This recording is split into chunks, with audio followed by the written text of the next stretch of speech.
এর নাম বগা, এর মা এখনো ধরে রাগা, একে মেয়ার কমিটি ডাক দিলে জাগা। আকা তুমি ঠিক কইছো। এই তুমি চুপ থাক। এই তুমি কইলা কও এখানে শরীয়তের বিচার হইতাছে। ঠিক ঠিক। বুট দাও না আবার ঠিক।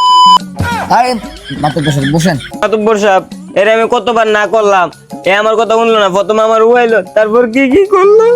এই কি করলো কুল্লা ক, মায়া কান্না করলে না লাভ হইতো না। আকাম কুকুম কোসম মন তাই না। মাতব্বর সাহেব কি কি করলো এটা এখন আপনারও বুঝলেন, আমি আর কইতাম না, আমার শরম করে। কি করলো আমরা কেমনে বুঝুম? আমরা কি এই সময় আসলাম নাকি? সভাপতি সাহেব আপনি কিছু বুঝছেন? না না না, আমি তো কিছু বুঝলাম না। মাতব্বর সাহেব আমার সাথে লুচ্চামতি করছে। কতন ধরে গেলে আপনারা কতই না যাচ্ছি, আমার দেখে নষ্ট করলেছে, এটা কোনো বিচার করলেন না, এটা সুষ্ঠু বিচার চাই আমি। দাও আমি এত বড় ভালো মাইরো না, বিষয়টা দেখতাছি আমরা আছি না কেন? না আমি কইলাম কোনো দোষ করছি না। না তুমি দোয়া তুলছি বাতা। এই বগা মিয়া, তাই যেটা কইছে এটা কি সত্যি কথা? মাতব্বর সাহেব তাই যা কইছে সবই সত্যি কথা। আপনার যে বিচার করবেন আমার আমি বেসরি মাথা ফেলতে নেব।